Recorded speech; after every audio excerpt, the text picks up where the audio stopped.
Buying a home is one of the biggest decisions you'll make in your life, and it's a really big financial commitment as well. Many of you might be worried that you're going to take the wrong step and lose thousands of dollars as a result. It's true. There are many mistakes that you can make as a home buyer, whether it's your first time buying or your fifth. But with research and careful consideration, many costly mistakes can easily be avoided. So today I'm sharing the top 3 most crucial mistakes that you can make as a home buyer. Regardless of the season or the market, these are 3 things that you'll want to avoid.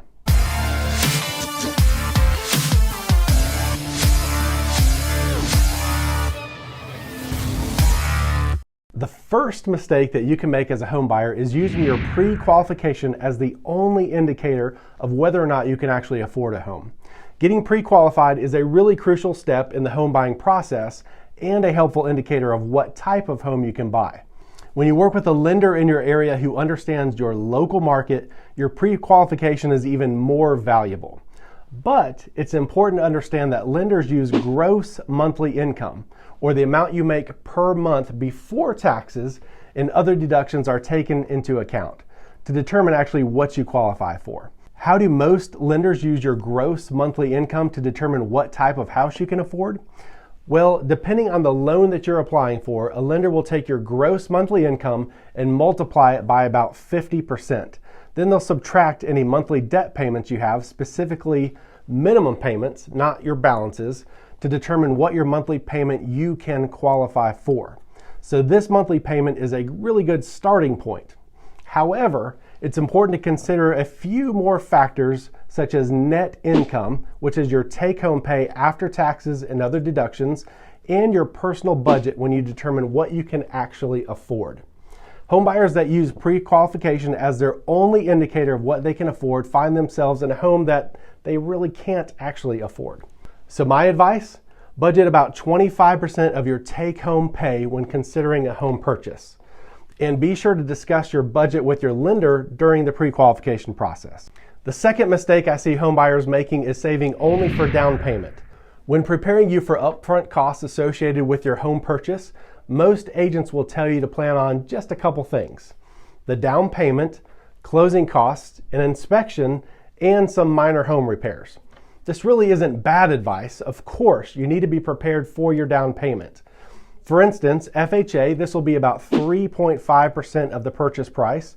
For conventional buyers, you're looking at anywhere from 3% on the low end to about 20% on average. And in this crazy market, it's smart to set aside money for closing costs, which are typically 2 to 3% of the asking price. As a home buyer, you should be saving a dedicated amount to your home purchase and down payment, but also have something set aside for emergencies or unexpected home repairs. Believe me, they will happen. So my advice, try to save $5,000 or anywhere between 2 to 4 months of income for emergencies and set that aside. Your home is an investment, but it's not liquid. If you encounter a problem or emergency, you can't cash out instantly. So it's important to have that money in the bank for emergencies. So yes, save money for your down payment before starting your home search, but a smart home buyer will save beyond the down payment and prepare for that emergency that will definitely come at some point.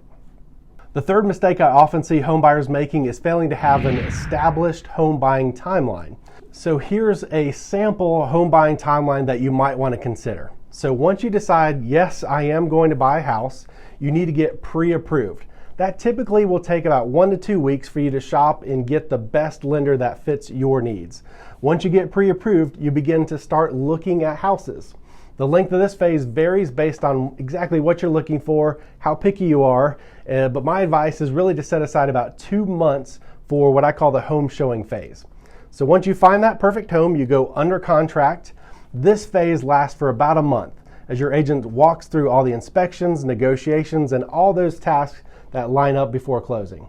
In this example, from start to finish, a buyer spends about 4 months looking for and buying a home. But you may not have 4 months. So maybe your lease is up in a month and you have to move quickly. Or maybe you're looking to buy in a year and your credit score isn't quite good enough to buy right now. It's critical that you talk to a real estate agent about your personal timeline so he or she can take that into consideration when helping you find and start looking at homes. These are just a few of the mistakes that smart home buyers will avoid when searching for a home. So the main takeaway of all this, do your research, have a personal game plan, even before reaching out to a trusted real estate agent and a lender. Please hit that like button if you found this information helpful, and don't forget to subscribe for weekly real estate content. Are you interested in buying or selling a home this year in the upstate of South Carolina? Let me help you. Get in touch with one of our agents who would love to help you. Reach out using the link in the description below.